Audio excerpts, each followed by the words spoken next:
Hello and welcome back, my Royal Rogues. My name is Jesus Enrique Rosas, and welcome to another episode of the Royal Rogue. But before we begin, I want to present you the design I have crafted for the Royal Rogue's celebration of the coronation of King Charles III, featuring a synthesis of the St. Edward's crown surrounded by gold and green oak leaves, which are a symbol of fortitude. The shape of the background is a heart, because you know how important is love for all of us, and an upward tilted ribbon that represents ascension and progress. Last but not least, the signature of your favorite YouTube rogue. Needless to say, this is a limited collection. You have shirts and hoodies in many colors. You also have mugs, notepads, posters, stickers, even water bottles. And the thing that they all have in common is that they will eventually run out. So before that happens, go straight to the link in the description of this video to get yours right now. And in news that surprised absolutely zero people, Catherine found Windsor walkabout with Harry and Meghan after Queen's death one of the hardest things she ever had to do because of the ill feeling between the couples. Sensational new book reveals. I am not going to say whose book it is or the name of the book, because I really don't like the person who wrote this book, and I am not keen on endorsing people that I don't like. It's that simple. But what I can tell you is that after analyzing that video back then, it was one of the most spectacular displays of body language that I had seen in a long time. Because just with this classic photo, it was obvious that despite how uncomfortable Catherine could be, because, well, she's human after all. I mean, I don't know how would I have reacted in such a scenario. She managed to, how do they say these days, slay? She absolutely nailed the way that one should behave when you find yourself in a situation in which you need to share the stage with someone that you absolutely do not like, to the point that this person has shown to be even dangerous for you and your family. Friendly reminder that it is believed that Meghan took pictures of Princess Charlotte while she was sleeping, which, if it doesn't trigger all your red flag alarms, I don't know what could.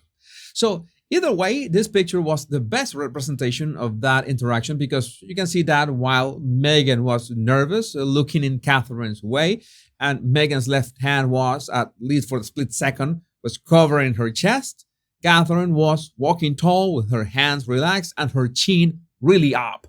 I have seen Catherine walking thousands of times, and she usually doesn't have her chin that high up. In some scenarios, it could be read as arrogance, but in this case, it was more like a threat.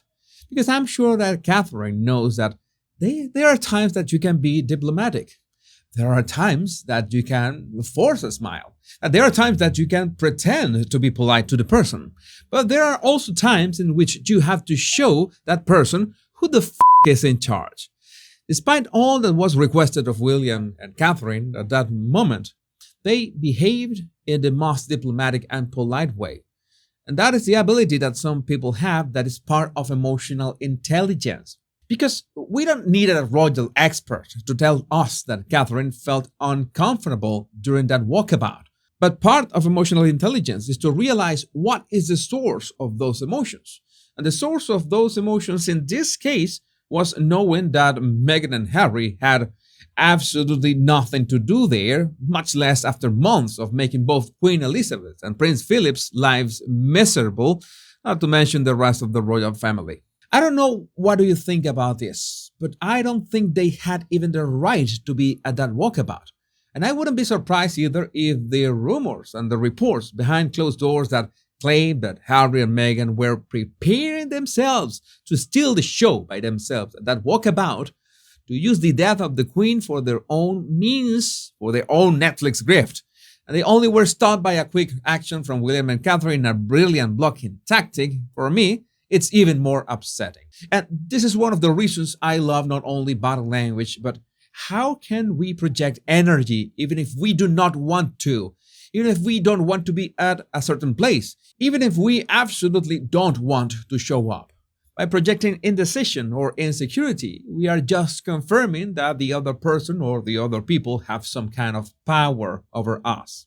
And this is another picture truly representative of the power of presence. Because Harry the traitor is even pushing Meghan away from William and Catherine because he knows that Meghan's plans were leaked and neutralized, and most probably he's going to get the short end of the stick later. Also, you can see the tension in Meghan's body with her arm contracted. And if you have a keen eye, you can also see the tension on her neck. That is not to say that Catherine was not tense as well. But even in that tension, she knew that she had a role bigger than herself as a person. And this does not apply only to royals. This applies to any of us facing a task or a challenge or a trial by fire in which we realize that something bigger than us is at stake. And Catherine realized that beyond herself, she represents a tradition of centuries, which is amplified today thousandfold since every single one of their movements, their words, their actions, and their missteps too are being scrutinized 24/7 on social media. Now, why do I put so much emphasis on this? And it's because we are insecure by nature. I have always said that no matter who are we talking about, no matter how powerful the person, no matter how many decades of experience with people, every single person on earth has some degree of insecurity. The only difference from one person to another is the reason why they are insecure. That's why it's so important to recognize where do our emotions come from. There's a very simple exercise and very fun at the same time.